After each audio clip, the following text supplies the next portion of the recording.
Professor Jonathan Turley, great to see you today here on the Cain Podcast. It's about to be your year.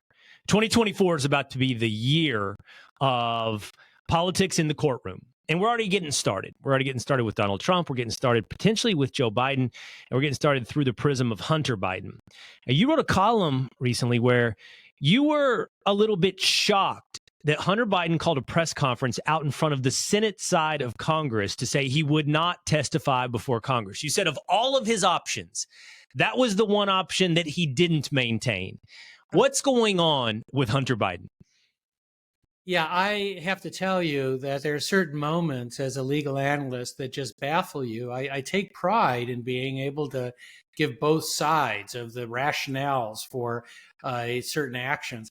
This is one of those that I can't come up with a reason. I mean, this is sort of a two-flavor ice cream stand. You know, you can appear and testify, or you can appear and not testify by invoking the Fifth Amendment. In either case, you must appear. Standing in front of the Capitol and taunting Congress is a rather bizarre legal strategy. In my view, he is in flagrant violation. He's in open contempt of Congress. He could be charged with that crime. It's very similar to what Steve Bannon did. And Merrick Garland, the Attorney General, made fast work of Steve Bannon. I mean, that was a NASCAR pace from his refusal to an indictment. It was only a matter of a couple of months where he found himself indicted and in court. What's also bizarre, Will, about it is that we now know that this was orchestrated by Representative Eric Swalwell. So here you've got a former manager of a House impeachment organizing the contempt of Congress to refuse to testify in an impeachment inquiry, which is a crime. I mean, it just cannot get more bizarre. So I'm tempted to ask, and you've already begun to answer the question that I'm now going to complete, which is, so what? So what if you defy Congress? I think that Biden has actually asked himself that question and come back with the answer, nothing. So what if I defy Congress? And what you're telling me is, well, it's a crime, contempt of Congress. And of course, we're talking about Hunter Biden and the investigation into Hunter Biden's alleged influence peddling scheme that could include the president, Joe Biden. And House Republicans have called him to testify in this investigation. They would like a behind closed doors deposition, which you and I will discuss more about in just a moment, that deposition. But the so what is, it's contempt of Congress. There's precedent with Steve Bannon. And you also made a point in your column to say he chose to stand outside the Senate side of Congress because if he was in front of the House, presumably the House Sergeant of Arms could have grabbed him and pulled him into Congress? Right. They clearly wanted to be on the other side of the Capitol to avoid any action by the House Sergeant of Arms. It does matter. I mean, the thing is, I think this was a colossal mistake. None of us thought Hunter was going to testify. So the House didn't lose anything. But what they gained is now an extra front. He could very well find himself indicted. The reason is that Merrick Garland has been criticized for years over his refusal to appoint a special counsel to look into the influence peddling scandal and the corruption of millions of dollars coming from foreign sources. But he would have a hard way to distinguish this. This is so much like Steve Bannon that the expectation would be that he would go ahead and prosecute. The irony, of course, is it would have to go to the D.C. U.S. attorney, who is the same guy who refused the request from David Weiss to prosecute Hunter in D.C. for tax violations. So do you have any reasonable expectation that there would be some uniform system of justice that would treat Steve Bannon and Hunter Biden the same? Well, I got to tell you, I don't see how they could possibly rationalize not proceeding against Hunter Biden. Some people have suggested that this was really an awfully clever move because the vote on impeachment came hours later. I got to tell you that I don't understand that point, which is made by a lot of folks on TV. You know, when I testified in the first Biden impeachment hearing, I encouraged them to hold a formal vote. But I also said at the time, there is no requirement for a formal vote. The Democrats opened an impeachment inquiry without a formal vote. An impeachment inquiry has been going on, and I think a court would agree. But the other problem with this theory is when you look at the subpoena, it was actually issued under the authority of 2 committees and 3 separate provisions. And one of those committees is an oversight committee that has independent subpoena authority. So I can't imagine how a court would say, oh, well, do it again. It seems to me a valid subpoena, and he seems in flagrant violation. So I don't want to take for granted that anybody listening keeps up with every twist and turn of all of these legal dramas. And that's why I wanted to have you on today. And so I also don't want to take for granted that anybody understands, because look, Professor Turley, I'm an attorney, or at least I went to law school, and I am licensed through the bar, although inactive. And I'm on news, and I'm in the news cycle on a daily basis, and I don't find it easy to understand the difference between impeachment and impeachment inquiry. I don't find it easy to understand why on its face or on the surface, Republicans would want to have a deposition of Hunter Biden behind closed doors, because everybody feels like we need transparency. We need the light of day. In fact, Professor, I had texts this morning from a friend who I used to work with in sports, who I'm guessing leans to the left, but his whole thing was, hey, this doesn't make any sense. Let us all see the interview and let us make up our own mind. Now we'll just have 2 different groups claiming victory or 2 different stories. And I said, no. Listen, you don't understand. And I've had this made clear to me, Professor, by, for example, Trey Gowdy and Jason Chaffetz and others who've been involved in these investigations. You need the behind the closed door deposition because it allows you a linear trail of questions from an examiner, much like a real deposition, cross-examination, logical follow-through. If it's sitting there in a committee room in front of everyone, it's a circus. It's a sideshow with congressmen taking turns doing 5-minute monologues for television. And you don't ever really get a cross-examination or an examination of Hunter Biden. Is that, in your estimation, a fair explanation of why Republicans want to start with a behind-the-closed-doors deposition? Yes, I think it is rather humorous to see Democrats objecting. They did this. This was what they required witnesses to do in the January 6th investigation. And the reason is that you can use your attorneys and your investigators to ask questions of witnesses. It is a more substantive process. There's not this theatrical 5-minute rule where members reclaim their time as soon as someone starts to answer a question. Also, particularly in this case, there's a reason for it. There are thousands and thousands of pages of financial transfers. Those involve various people. They involve privacy information. They involve names that may have to be redacted. What you want to be able to do is to have a free discussion with a principal like Hunter to go through these things, and understanding that when this goes into public hearing, some of this may have to be redacted. But the argument of Democrats expressing shock is just really just otherworldly. This is exactly what they did with witnesses. And in fact, they didn't call most witnesses for the public portion of the January 6th committee. It was a very staged event. They even went and got an ABC television producer to stage those hearings. And it's not as though those hearings aren't recorded, right? If Hunter went behind closed doors for a deposition, there would presumably be a transcript, and maybe even it would be on video. It is on video, and they will be on video. And indeed, in the January 6th committee, they played deposition videos. They did it a lot. In fact, there was more testimony shown on video deposition than there was testimony in the committee itself. And so from Hunter's perspective, he wants to avoid that closed door deposition because it's a more thorough examination, right? If it's in the open committee room, he has Democratic congressmen running cover for him. He has, quite honestly, Republican congressmen who aren't as good at it, perhaps, who just use it as a stump speech moment for television or for their viral Twitter moment. So all of it adds up to easier opportunities for him to slip away. That's right. But also, you just won't get anything substantively done. That's why they wanted it in a public hearing. First of all, you start out by guaranteeing that 50% of the questions are going to be softballs or declarations from the Democratic members, at least 20% to 25% of Republican questions are likely to be repetitive or in some cases poorly crafted. You go into that deposition, you're being deposed by lawyers, by investigators who are good at this. And the fact is, Hunter Biden doesn't want to go in there, I think, for one obvious reason. It'll be a buzzsaw. I mean, it is. That's the reason I never thought he was going to testify. I mean, it is very clear to most objective people that he was at the heart of a multi-million-dollar influence peddling scheme involving different countries. There's not any good answers to a lot of these questions.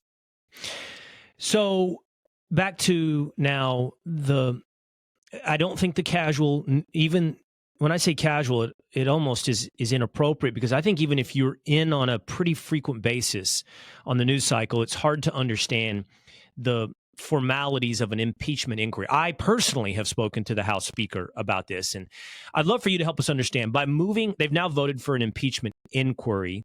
What happens legally, Professor, as we move forward with the potential impeachment of Joe Biden? By the way, all this about Hunter Biden, and you've said it in this podcast, he'll just plead the fifth anyway when it's all said and done. So you may not be getting that much out of Hunter. But there's other people like Eric Schwerin who is testifying this week. So how does this unfold? Give me the impeachment inquiry and potential impeachment of Joe Biden and how it unfolds, I would presume, over the next month and a half. Well, first of all, this is the stage that the Democrats skipped, which is also rather humorous to see them objecting. You know, they in the second impeachment of Trump, they used what I call the snap impeachment. They had no hearing at all. They went straight to the floor. The Democrats really eviscerated the impeachment process in the two Trump impeachments. I testified in the Clinton impeachment, and I also testified in the Trump impeachment, and then I testified most recently in the Biden impeachment inquiry. The difference is that an inquiry is exactly that. What was weird in that first hearing is that everyone kept on saying, well, there's no evidence to prove that Biden benefited in any way. Well, that's the point of an inquiry. You have millions of dollars going to various Biden family members. And one of the things I pointed out in that hearing is it's utter nonsense to keep on saying that there's no evidence that Joe Biden benefited in any legal sense from this influence peddling. There are various federal cases, criminal cases involving crimes like bribery, where payments to family members are viewed as a benefit to the principal. And by the way, that also applies to impeachment. I was the last lead defense counsel in a judicial impeachment. I represented the Judge Porteous in his Senate trial. He was impeached because of gifts going to his family. Many of these senators and members of the House voted in that case. So many of these people saying you have to show me something other than gifts to family members previously voted that constituted an impeachable offense. So I want to be clear. And this is kind of tackling all the popular rebuttals that you'll hear on television or other places. The one that I don't have much time for is, well, you have nothing beyond circumstantial evidence. Well, we've sent men to death row on circumstantial evidence. There's this narrative now that circumstantial evidence somehow is not real evidence on whether or not any of this benefited Joe Biden. But secondarily, what you're telling us is there's precedent that even if it doesn't go to Joe, if Hunter's reaping benefits, that's improper influence peddling. But then what do you do with this? I know this isn't necessarily a legal question. I heard Anna Navarro say this on The View. It's not a legal question, Professor, but I do think it's a question of maybe egregiousness or how bad is the potential sin. If we presume that Hunter Biden was influence peddling and there was some corresponding benefit to Joe Biden, whether or not that's just his son enriching himself, as you point out, or there's circumstantial evidence that he himself was enriched from this program. There are people saying, like Anna Navarro, well, that's everybody in Washington. Everybody trades on their last name. You know, what do you say to that from The View? Well, first of all, I've been a critic of influence peddling for decades, and I've criticized Republicans and Democrats. But more importantly, the United States has led international efforts to ban influence peddling as one of the worst forms of corruption. We have international agreements that we pushed through. This is corruption. It's not people that shrug it off and say it happens all the time is utter nonsense. I mean, yes, it is a common form of corruption, but it doesn't mean that it's somehow less culpable. The United States has said that in pushing these reforms in other countries. But I got to tell you, as someone who has written about influence peddling for over 3 decades in Washington, I've never seen anything like the Biden family. I mean, this is a family business. This is not, people keep on pretending that Hunter Biden is like the first time that the Biden family has ever been accused of this. The Biden family has always been accused of this. This has been the chief criticism of Joe Biden since when he was a senator. His brothers openly raised money off of access and influence with their brother. You can go back and find articles going back 20 years. But more importantly, we know of millions of dollars coming from some of the most corrupt figures in the world to various Biden family members, including grandchildren. The size of this is really quite daunting. All right, let's shift gears. I wanted to ask you about this story out of Boston. Mayor of Boston, I believe her name is Michelle Wu, threw a holiday party for only people of color in the city government. That invitation, I guess, mistakenly through email went out to something like 7 white members of the city staff, and for that she apologized. It seems like she apologized for getting caught or for inadvertently inviting white people to the people of color holiday party. And they're going to have another party, by the way, where everybody's invited. Yeah. Now, I have enough, again, legal background to just to get myself into trouble. But, I do remember that, formal government is not allowed to engage in race-conscious behavior unless they can prove there's some kind of strict scrutiny necessity for that race consciousness. Now, that's usually applied to laws, or regulations or whatever it may be. Is that applied to behavior as well, like informalities, like holiday parties? I would think, you can't, in modern day America, you can't have on its face a race-conscious club, right? Like, you can't have a country club anymore that says, we only accept people of this race. Can you have a holiday party from a city government that says, we don't accept people to this party of specific races? Well, first of all, it's, of course, not just laws. It's any type of government action. The government cannot discriminate on the basis of race. And so that involves programs and policies as well as laws. It is a rather curious apology. It's like inviting 2 of the 3 kings to the manger and on a race base, and then saying, but all 3 are invited to the after party. Right. It doesn't. And apologizing, the invitation went to all 3 kings. We didn't mean for the 3rd king to get that invitation. Sorry. Exactly. Yeah. So you really have to, step back first of all, just say, as a matter of policy, this idea that you will hold a holiday party based on race is really insulting to so many people, even if it could pass legal muster. And the fact that the response was, you shouldn't have known that you weren't invited, is just bizarre. This is the mayor of a major city that has within her responsibility the guarantee of fighting all forms of racial discrimination. And her only regret is that she let the white people know that they weren't supposed to go to the party. Now, whether this can be challenged, it's a good question, because we have to look at whether this was an official party, whether this was using official governmental resources. It does sound like it did. In my view, that does violate the anti-discrimination obligations of the city.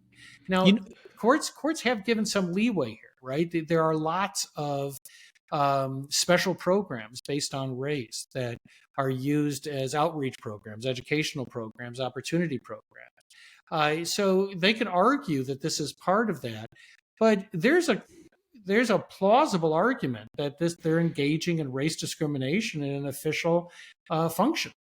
However they dress it up, and they dress it up talking about affinity groups or creating spaces as the new language, however they dress it up. I mean, I think we can all see the intention, and the intention is, in my mind, transparently racist.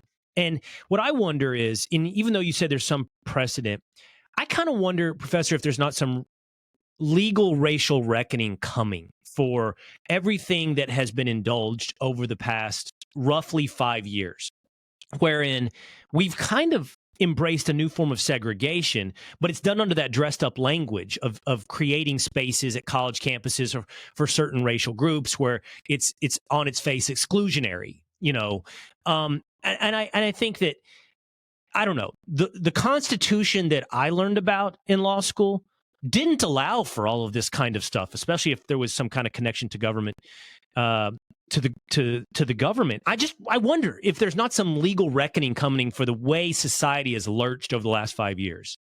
Well, there is a certain degree of hypocrisy from some folks on the left. These are cities that have pushed anti-discrimination laws to force bakers, photographers, website designers to take any customers without discrimination, even if they have religious objections. And the argument is that you cannot even put on a website objections to something like same-sex marriage. And that case was just in front of the Supreme Court, and the Supreme Court handed down some major new rulings on that for free speech. But these are the same politicians that are arguing that there should never be any discrimination in places of accommodation. And yet in Boston, they're saying when we hold a party, we're going to racially segregate. We're going to racialize this holiday in that sense. Now, I understand that their argument is, oh, well, we want people to feel comfortable. But my understanding, these are elected people, right? This is, first of all, you're suggesting that the white invitees would somehow be intimidating or would destroy the celebratory aspects of the holiday. I find that somewhat surprising in Boston, particularly. I think that the argument that we want to make everyone comfortable has been the cover for every racist policy in history. It's the argument for segregation. We want to make every student comfortable here, So, I don't. What's old is new again. Okay, let's move to the other big. It's not. I can't even call it a case because it's a whole host of cases. It's the legal wranglings of Donald Trump as we approach the election year. I guess the most newsworthy moment at the moment we're speaking regarding Donald Trump is the appeal to the Supreme Court of whether or not Donald Trump has presidential immunity from the investigations into him around January 6th. This is when Jack Smith, the special prosecutor, is pushing this right back to the federal appellate court level, straight to the Supreme Court, which I've heard you speak about this. I've spoken about this, which says to me on its face, it's a motivation revealing move. Got to have this happen before Super Tuesday. This shows me all this is political. It's meant to influence an election. But what do you think is going to happen here with the Supreme Court? And I guess this is our first hurdle. I don't know. I can't even keep up, Professor. Is this the first legal hurdle for Donald Trump or the next biggest legal hurdle for Donald Trump? Well, this has not been a good week for special counsel Jack Smith. He has been dogged in trying to guarantee that he can try and, in his view, hopefully convict the president by election day. The judge has been facilitating that by shoehorning this trial into a crowded schedule right before Super Tuesday.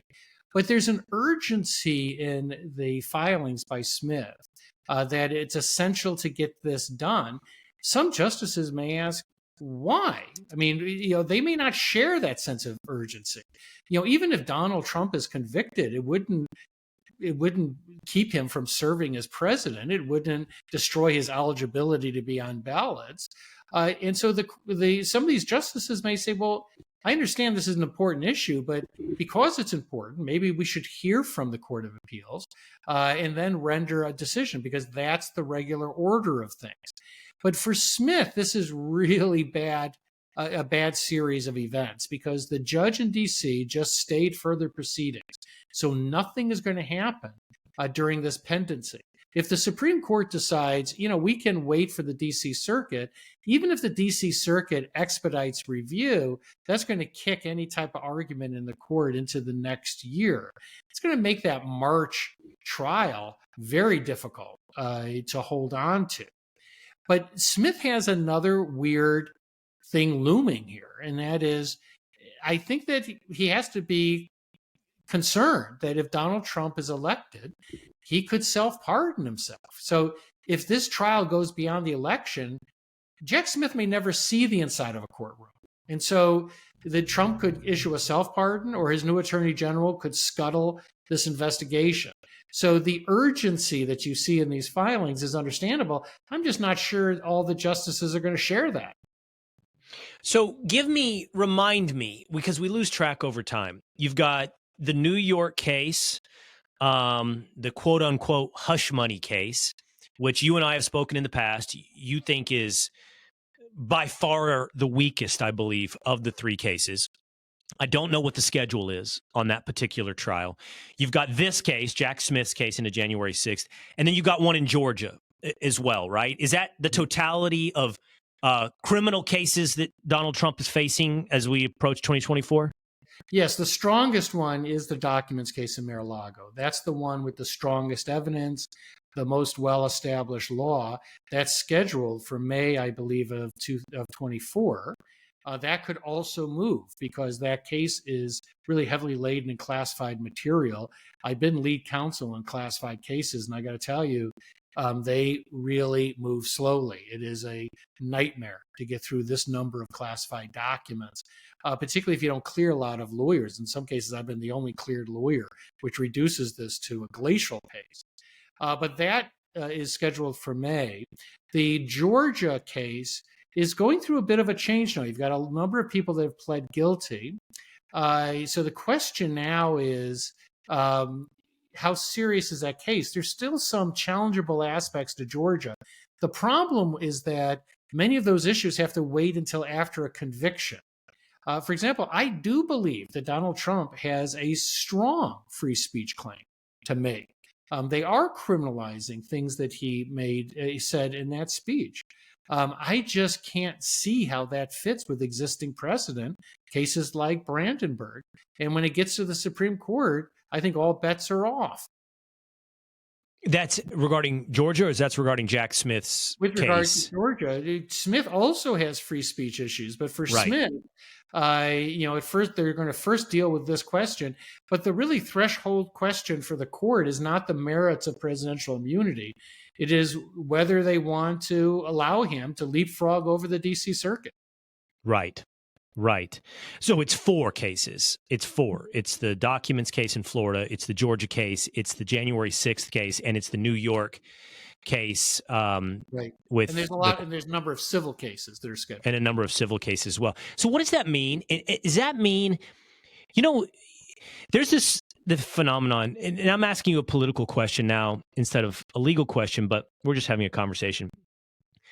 I think that I might be, especially when I was not in news, illustrative of the way a lot of people consume the news. That when something is ever present, it becomes impossible to keep up with. And so you turn the page. And I do think, honestly, the Israeli-Palestinian conflict over decades has become that for many Americans. And even though it's always in the newspaper and at times on the front page, their level of insight is not correspondingly as deep because they've tuned it out after some time. I think the war in Afghanistan actually reached that over a decade's time. Couldn't keep up with everything that's happening over there in Afghanistan.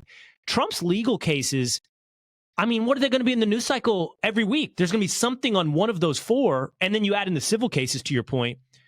I think I don't know. It's almost like it all becomes muted. I think the Jack Smith January 6th case and maybe the Mar-a-Lago case are like flashpoints that might get a little more hyperbolic and hyperventilating, but it's my sense, Professor, it's just going to be this ever-present story that people begin to tune out. Well, I think there may be something to that. I think that part of the problem for the Democrats is that there are so many criminal and civil trials targeting Trump that it does reaffirm this narrative. A lot of people are not focusing on the distinctions between these cases. Instead, they're focusing on the pattern. They're focusing on the fact that this guy is sort of being pursued pillar to post from state to state and going from trial to trial. These trials are literally daisy-chained all the way to the election.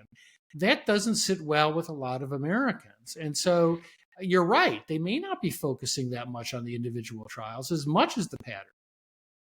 What, real quick, that's what an image, by the way, daisy chained through the election with what's the first What's the first explosion in that daisy chain? What is the first case that really moves towards some type of conclusion? Is it New York?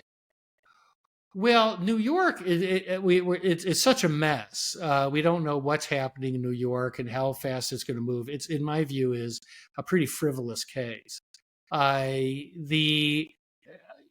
are a couple of other issues that have made this week interesting, and one of them is that the Supreme Court took a case on obstruction involving a January 6th rioter or protester.